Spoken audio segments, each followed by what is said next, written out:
and I assimilate to be part of the herd, to be part of the crowd, to be part of the mass. Right? Nietzsche goes off on this idea. Right? So you can see how you can even do sort of a Simmel meets Nietzsche, which is basically what I did in my Nietzsche lecture series. Right? So I feel pressure for whatever reason, and I recognize that the detachment, the sense of not being akin to the group, is so much that it causes me to move toward, conceptually speaking, the borders, and then eventually move from a state of affairs where my position is no longer fixed, and I am now part of the mass. Right? That convergence is a convergence towards assimilation. I'm not going to go into any more detail than that.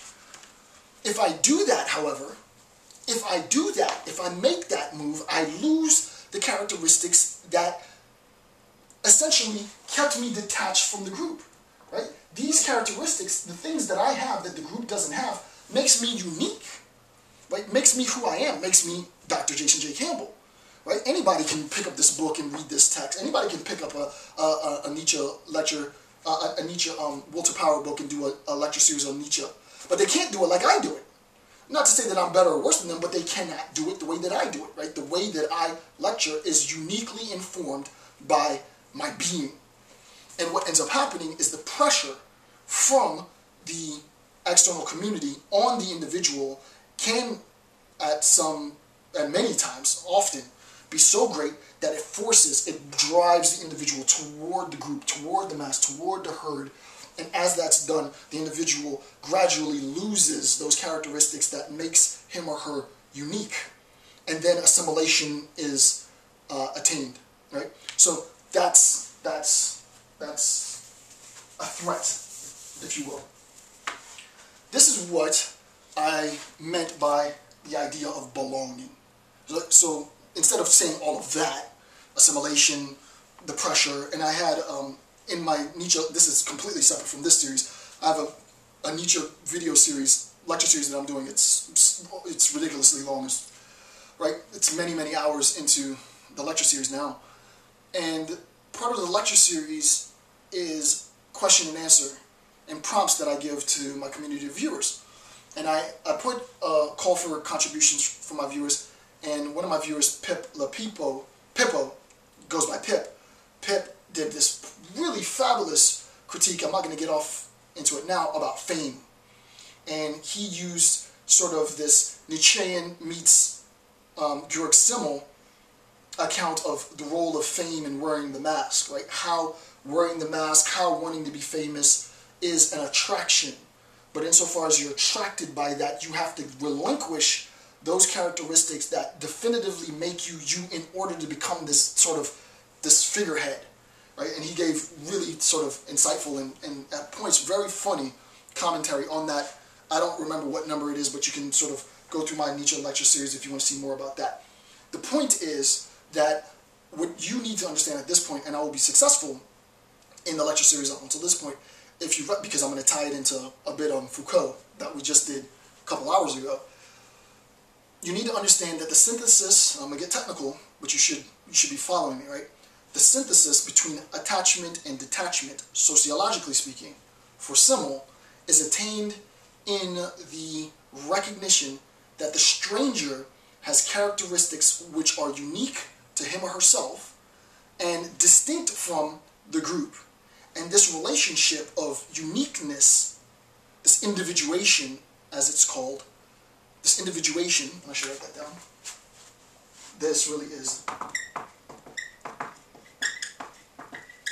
This individuation fixes the stranger in an otherwise detached relationship in the group. So you have the synthesis of attachment to the group and a detachment characteristic that I have that they don't have, right? And then the pressure. And I experienced this pressure, and I would imagine that most public figures experience this pressure, because insofar as I enter the public sphere and I'm taking all of these ideas that are very, very sort of dense conceptual ideas and making them accessible so that more and more people have access to understanding what these theorists are saying, well, I guess they're threatened by that for whatever freaking retarded reasons they are threatened by it. And then, of course, the idea is we don't want that information out there, so we're going to attack the source of the information, which they think is me. because they're morons. And I said this in the last video, right? They're morons. I'm not the source of information. The source of information is here. So if you really want to destroy the source, you got to start burning books, right? And I can't wait to see that, right? I can't wait to see people protesting, not Occupy movement, obviously, but people who are against the Occupy movement, taking it to the absurd point of, book burning, right? We should, books are the threat. That would be awesome, because books are the threat. Okay, so the question is, bottom of page 13, where does the stranger belong? I'm going to answer it in a second, right? Before you read it, think about it, right? Where does the stranger belong?